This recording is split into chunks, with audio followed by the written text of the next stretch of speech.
Christ is my focus. Genesis chapter 26, New King James Version. There was a famine in the land, besides the first famine that was in the days of Abraham. And Isaac went to Abimelech, king of the Philistines, in Gerar. Then the Lord appeared to him and said, "Do not go down to Egypt. Live in the land of which I shall tell you. Dwell in this land, and I will be with you and bless you. For to you and your descendants I give all these lands, and I will perform the oath which I swore to Abraham your father. And I will make your descendants multiply as the stars of heaven.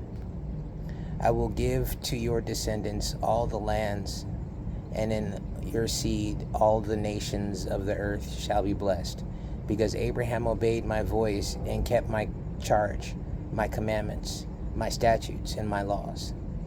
So Isaac dwelt in Gerar, and the men of the place asked about his wife, and he said, "She is my sister," for he was afraid to say, "She is my wife," because he thought, "Lest the men of this place kill me for Rebekah, because she is beautiful to behold."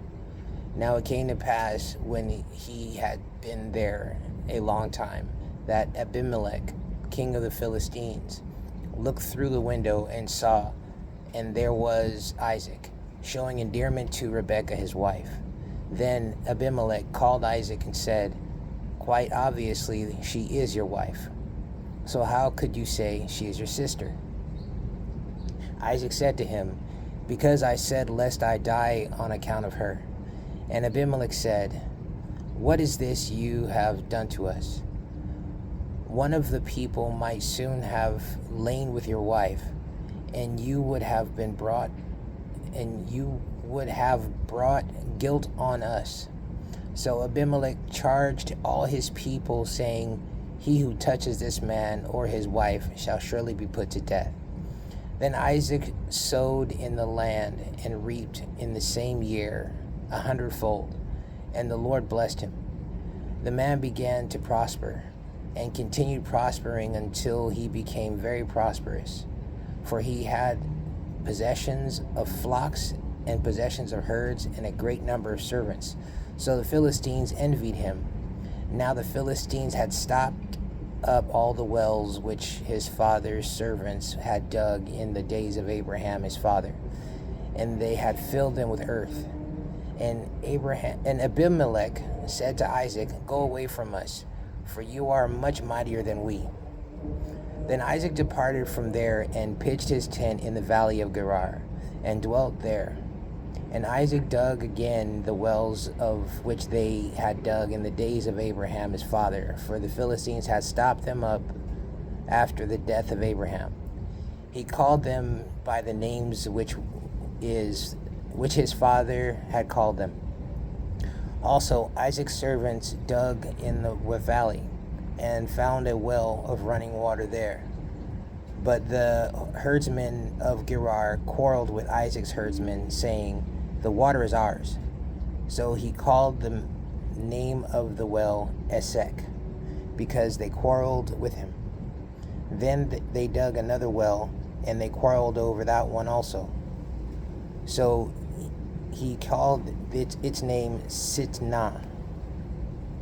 And he moved from there and dug another well, and they did not quarrel over it.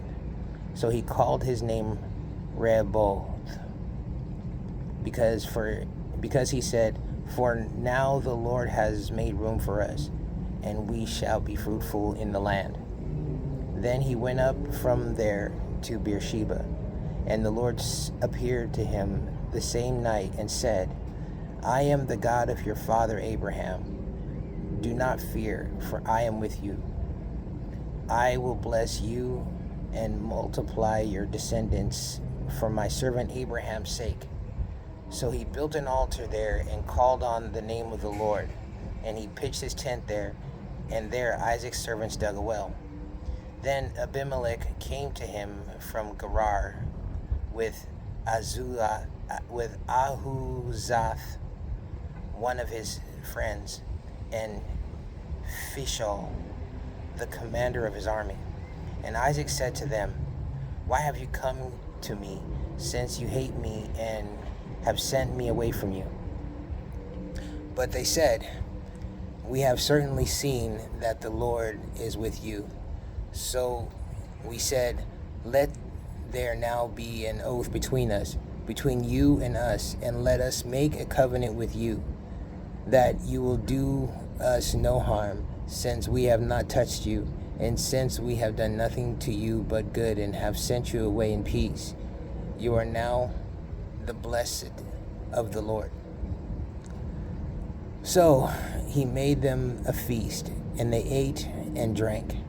Then they rose early in the morning and swore an oath with one another, and Isaac sent them away, and they departed from him in peace. It came to pass the same day that Isaac's servants came and told him about the well which they had dug, and said to him, "We have found water." So he called it Sheba. Therefore, the name of the city is Beersheba to this day. When Esau was 40 years old, he took as wives Judith, the daughter of Beeri the Hittite, and Basemath, the daughter of Elon the Hittite. And they were a grief of mind to Isaac and Rebekah. Genesis chapter 26. Christ is my focus.